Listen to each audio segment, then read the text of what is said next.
This is quite a weird movie. Now, the premise itself is quite bonkers to begin with, but it gets a little bit stranger as it goes along. So, the premise of the movie is one woman essentially can't die. This husband and ex-partner come up with an idea of basically killing his wife and then getting with her. But the thing is, right, that plot line, even though it's like covered on the poster, on the bio, and everywhere, that doesn't necessarily happen until halfway through the movie.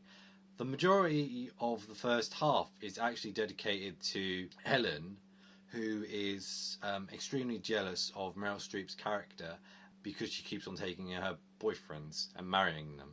So there's like a time skip. She gets really fat, and then she gets put into a psychiatric ward, and then like another 7 years later, she's extremely skinny, like beautiful, and Meryl Streep is old, and then they kind of have like this kind of rivalry kind of thing, and it kind of plays out like that for the majority of this movie, as I said, until they eventually decide to try and kill Meryl Streep's character, and then because she's drunk a potion to make you more youthful, she becomes essentially unkillable, and then you have all the gags with like, oh yeah, she's in hospital, they can't feel her pulse, her neck is completely snapped, like her wrist is just gone, and like they're kind of playing off it like that, and it is funny. It is funny for what it is. It is quite an amusing movie, but I don't know. There's something about it that didn't necessarily gravitate towards me.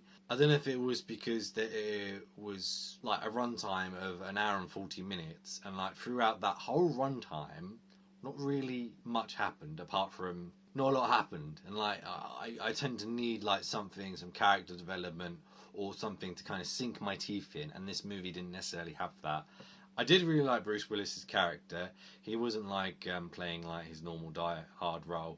He was more of a belittled man. He was quite sure of himself, like at the beginning, but like after spending all those years married, he'd kind of become a broken man. And because he couldn't do what he loved, which was surgery, he was working in a morgue. So he felt defeated. He wasn't getting on with Meryl Streep's character, which is his wife, and he just basically became a yes man, essentially.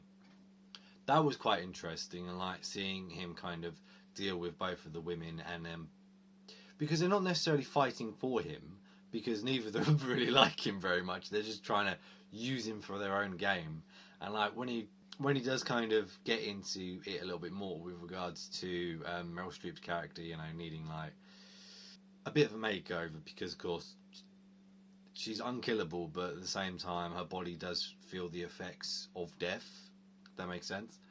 So he has to paint her body so she doesn't look grey, and like stuff like that. You also got a bit where the girls are just fighting amongst themselves, and like they've got these shovels and they're just like hitting each other, but they're not actually hitting each other. They're just aiming for like above the head so one can block and stuff like that. I wouldn't say the choreography for stuff like that was the best. The falling down the stairs and then like having all the bones and neck, and then like literally just sprayed out in like this broken heap. That was pretty cool to see. But if you're expecting like more kind of gore and stuff like that, you're not necessarily going to get it. Even though on like the Netflix description it said there was nudity and gore, where yeah, I mean someone got shot, but there wasn't any gore to it. You didn't like see any blood splatter or anything like that. And there wasn't nudity. There was a naked bum. That was about all you see. So there was no light.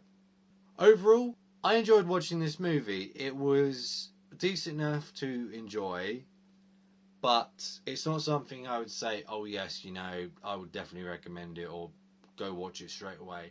If you're a Bruce Willis fan and you haven't seen this movie, probably watch it for him. That's the reason why I decided to watch it, and for that reason alone, I enjoyed it. His role throughout the movie was interesting enough.